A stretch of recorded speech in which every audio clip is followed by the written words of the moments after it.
Hello, everyone.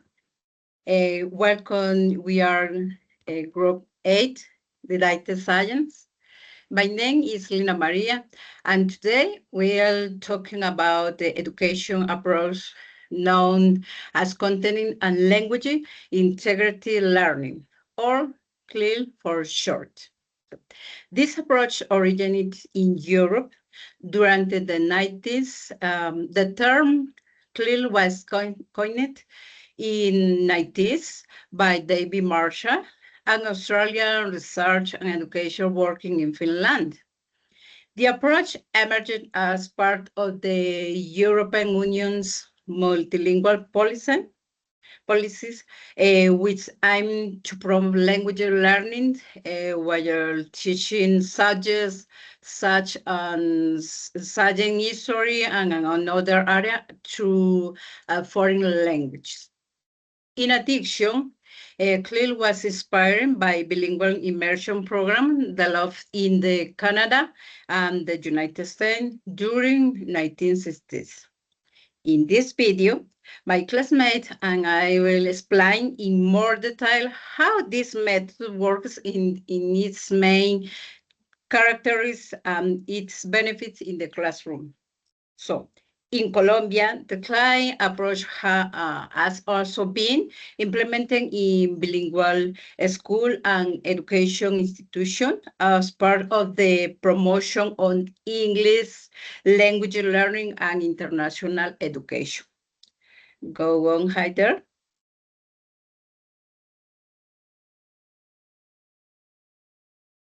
Okay, thank you, Lina Maria. And Ivan, please, you can continue with the next slide.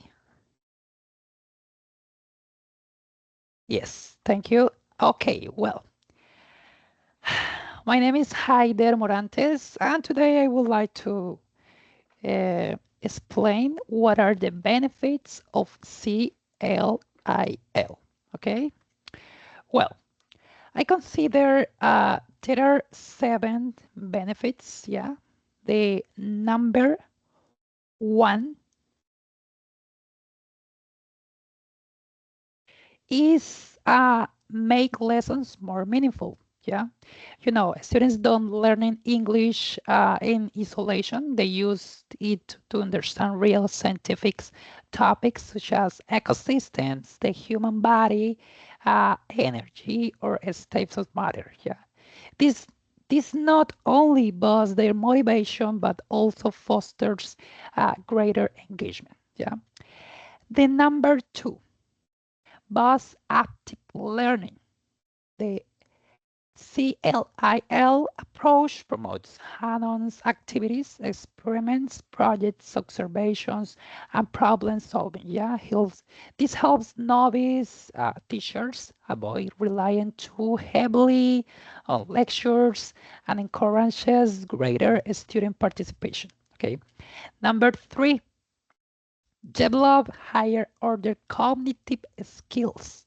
Yeah, students don't only simply memorize concepts. Yeah, they also analyze, compare, classify, predict, and explain scientific phenomena using the language they are learning. Yeah. Number 4, facilitate the learning of scientific vocabulary. Many scientific terms are similar across different languages, allowing students to expand their academic vocabulary more naturally. Yeah. Number 5, encourage authentic language use. Students use English to communicate ideas, yeah, formulate hypotheses, describe experiments, and present results. Yeah, rather than just completing grammar exercise. Yeah. Number 6, promote the use of varied resources. Yeah, the CLIL approach encourages teachers to use scientific videos, infographics, experiments, visual models, and simulations. Yeah. And finally, the number 7, connect science with real life situations. Yeah.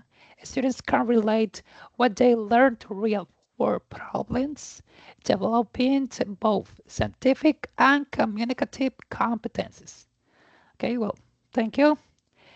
You can continue, please, the next. Okay, thank you to my classmate Haider. Now I would like to complement this presentation by explaining how a novice teacher can apply Clil, CLIL, in a real classroom context. Okay, so it's important, simple lesson planning framework for Clil. A well-structured, clear lessons balances subject content with language development.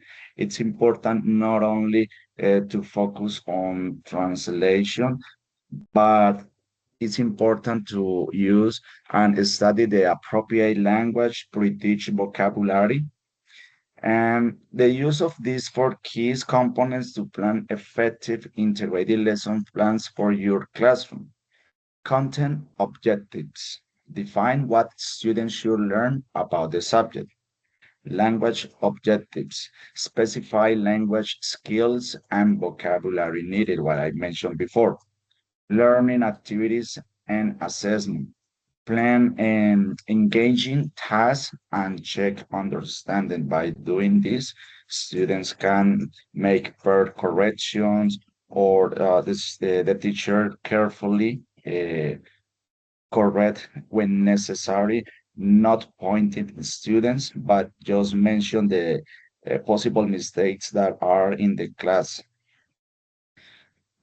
Practical classroom activities for CLIL. Engage students with hands-on, language-rich tasks.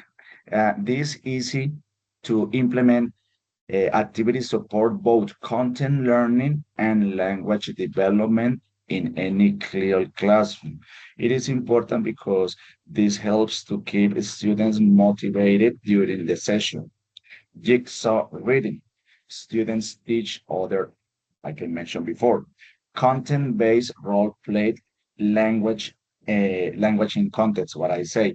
It is important not only to focus on the theory, but try to bring real life experiences or examples. This is called realia in English. Think, pair, share, discuss, reflect, and present. You can make small groups, 2 or 3 or 4 students, so they can make feedback and teacher can save time for the class too. Overcoming challenges and assessing clearly. We have, for example, some language barriers like scaffold with visuals and simplified explanations. Okay, not only use the board, you can use a video bin and you can present different situations or examples or visuals because not all students are used to learn only with the board or by writing. You can also use visuals, which makes the class more interesting. Limited time, integrate language naturally into content activities.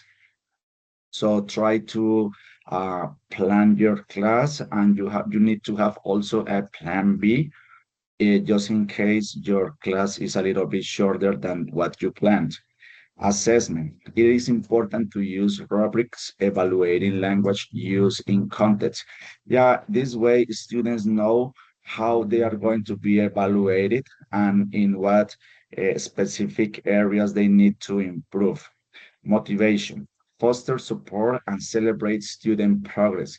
Yeah, it is important to give extra points or you design your activity and this is part of the motivation for the students. And this strategy, formative feedback per self-assessment and portfolio. You can use as teacher different kinds of evaluation so you can keep the students motivated. Okay, now we continue with my classmate Rigobert.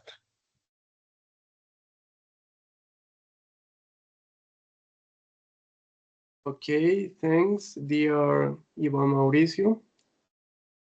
Hi, dear peers. So, okay, quickly I'm gonna explain the quality principles we as a teacher should have when minding a lesson planning according to this approach. Okay, it is like an engine of meaning. As you can see, the raw input is like the topics, grammar structures, and context we have been given of by the school. For example, the curriculum, the topics, and all those components initially that any English lesson has, right? Now comes out our special job, and it is to create the rich input. How that simple information we are going to turn it into a rich and meaningful experience, as mentioned at Heider, and how we are going to make it like catchy for students. How at the beginning of the lesson we can present some images or some guessing games, so the mind of the students is activated, so it allows to participate them actively. And secondly, rises the scaffolding learning.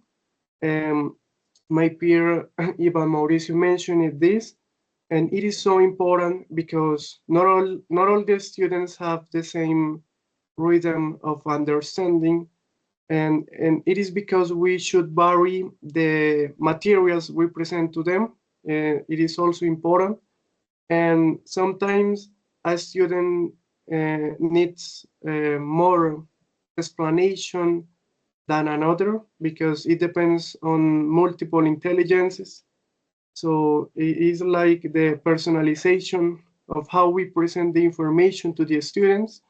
And when we are able to create that richer learning environment, comes out the term of rich interaction and pusher output.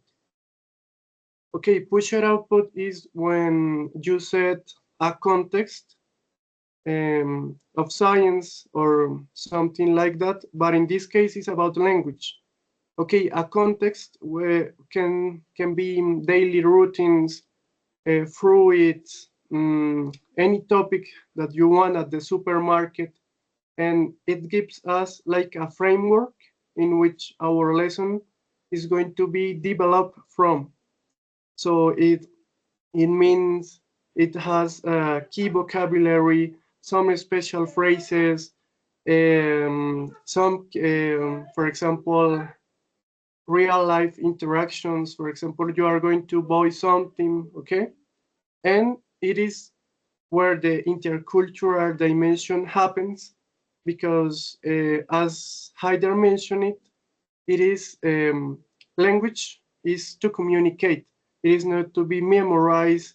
It is not to fill out worksheets. No, right? It is to communicate. So they, at the end, they will be able to communicate assertively about ordering some fruit or something like that. And it is where we should encourage the students towards making it higher or higher order thinking skills.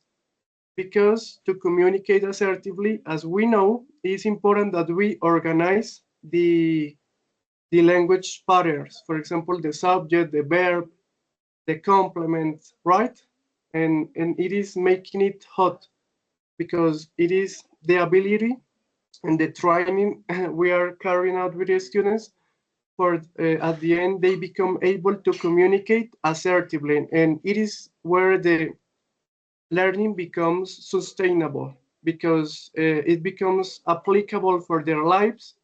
And from these short learning experiences, they have been given a vocabulary, interaction, support, feedback.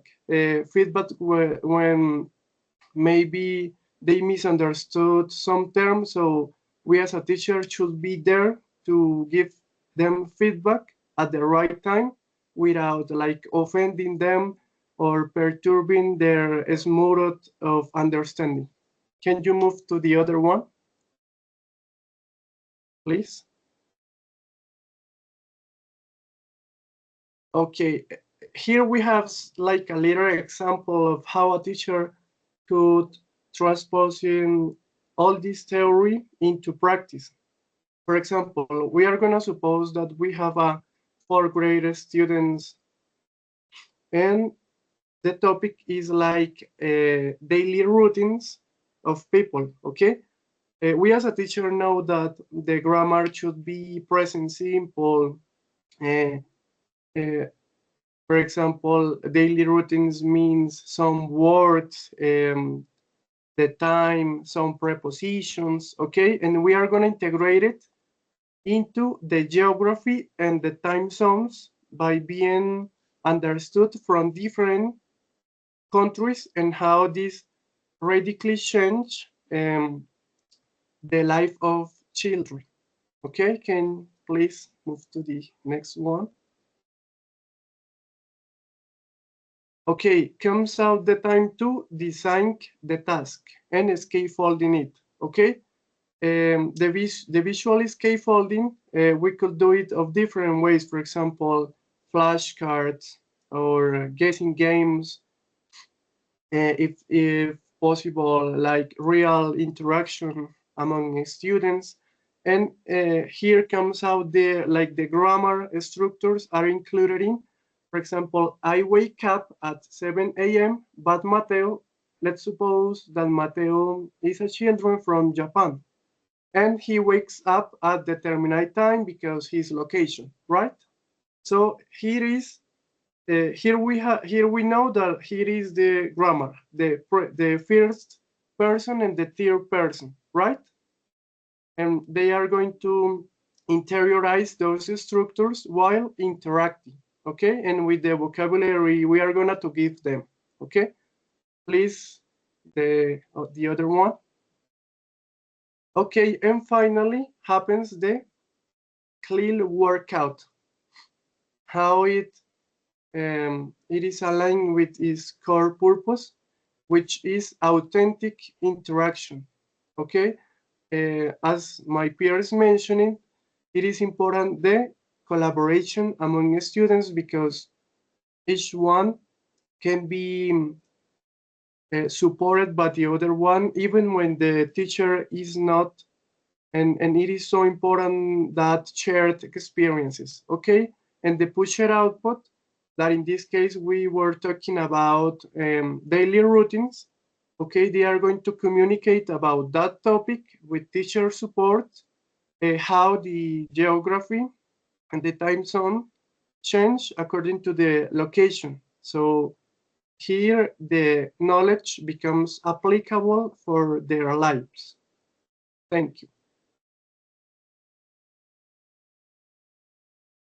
Okay, so we are finishing our presentation. Hopefully, it is good for the tutor. Thank you to all my classmates. And well, I see you in another opportunity. Okay, thank you, guys.